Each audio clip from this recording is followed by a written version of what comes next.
Hi everyone, my name is Sarah Beth, and I just finished reading The World According to Garp by John Irving. This book was published in 1978 and is about 600 pages long. It's longer than expected just because this is a commercial-sized book and I didn't realize it was so long, but it reads so well.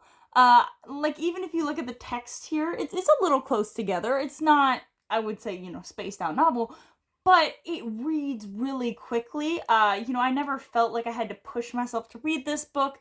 The pages just flew by, and it was always really enjoyable. The one critique I have to say about the actual structure of the writing of the book is that the chapters are really long. I personally don't like long chapters, but there were certain breaks in the chapter where you could stop, but still, I like short chapters. It's just more enjoyable for me because you can start and stop a lot easier. Um, I think that I'm really surprised I had never heard of this book. It does have a 1982 film with Robin Williams, John Lithgow, Glenn Close, that did quite well. It's funny because I picked up this book on a whim from a used bookshop, and everybody over the age of 50 knows the book, says they read it in high school, or, they've seen the movie, love the story, they think it's very forward thinking.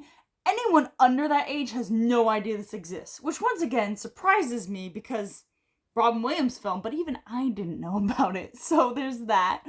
Um, I do think that it deserves to be read now. It is a very forward-thinking book, and it really, I think, is important to read now because there are certain topics that might be hard to read or hard to hear, but it really explores different sides of like the feminist movement, how you can be a part of it or you can be an extremist, and even if you're a male, what is your role within the movement?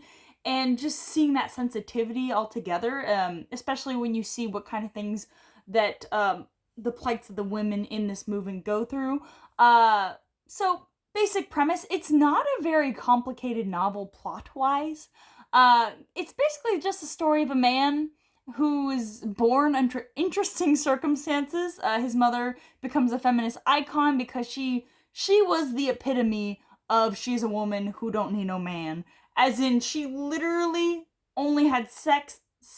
It's very graphic and very interesting, but it's not much of the novel. It's like within the first chapter. So it's not a graphic novel. There really aren't any sex scenes. It's just she had sex one time just to get sperm so that she could have a child. She just wanted the child. She didn't want to deal with a man. Now, obviously, you have sperm banks and like artificial insemination, all that stuff, so she wouldn't have had to go through this. She wasn't sexual at all. She didn't understand lust, and because of that, she wrote a book, and people just believed her to be their leader because she did whatever she wanted. She didn't care what other people thought. She was going to be a nurse. She came from a well-to-do family, and they did not like her life choices, but she didn't care. And she gave birth to Garp, raised him on her own, and he became a relatively well-adjusted male, but very much he grew up in that feminist environment, and so he definitely had he didn't really have any prejudice other than the fact that he was intolerant to the intolerant. That was like he caused a lot of anger in people because of that intolerance. But he was a real character, a real textualized character. That's the one thing I love about this book is it's so genuine, which is interesting because Garp is an author, and a lot of it talks about his writing and his marital life because he marries, has kids, dies. That's a book, but it's all about those little details, these little indiscretions that happen. The different points of his life, the friends he makes along the way. One of who is Roberta Muldoon. She was a former football player, and she transitioned into being a female, and is Garp's best friend. And it's funny because this book is actually known as not being able to be made into a film. It was, unfilmable, and most of it is because of just the themes that it explores. I will say this, there are, look for your triggers in the trigger warning section. There is sexual assault that's mentioned quite a few times, and even including, child molestation. It's a little much at times, but I kind of enjoyed how visceral and real it is. You just be prepared for it if you're going to read it and you have problems with that. Maybe look and skip scenes, but other than that, I think the book itself is just so beautiful. You even get to see Garp's writing as an author, and his writing is really reflective of how he lived his life and how this book is written, because it feels raw and original, but it has humor to it. And I like that there's humor in the book because it's more reflective of life. I don't think that life is always just, happy or sad, but there's just so much that's crazy about life and unbelievable that you just have to believe that it's true because it can't happen anywhere else. And I loved the characters. I do think it's funny that I always, just based on what I heard about the film, I expected Roberta Muldoon to have a bigger role in the book, but she really didn't. But I just think the fact that there's a lot of coverage of this feminist movement and of transsexuals, I think it's still important to this day, because there is at point no problems with anybody living their lives how they want to live it, as long as they're not a terrible person, because there is an extremist movement within this book. They're called Ellen Dramansons, and they are really extreme. Even the person that they're based off of does not like them.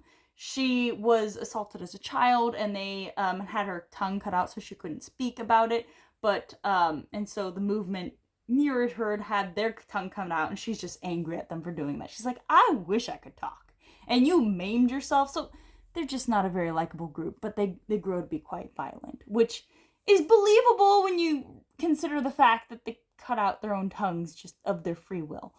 So there's that. But I really love, there's the writing in this novel. The prose is, it's not overdone. I think is quite spectacular. It flows really well. Everything feels well written.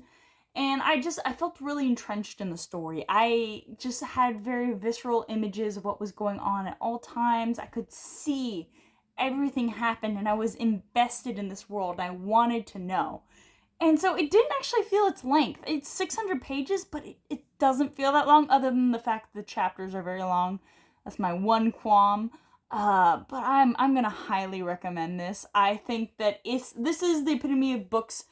Like, for instance, there's a lot of books that are kind of gimmicky today, or even written in the past, like Confederacy of Dunces. I feel like I wanted that book to be this book. So instead of reading that book, I highly, highly recommend reading The World According to Garp. I think that it's a much needed read. It fills your heart, but also just shows you the eccentricities of life and a lot of the traumatic events that can happen. And it's just all put together in a very silver linings kind of novel that just, I think it's a great read. That's all I'm going to say. Anyway, I hope you enjoy my review and have a good one.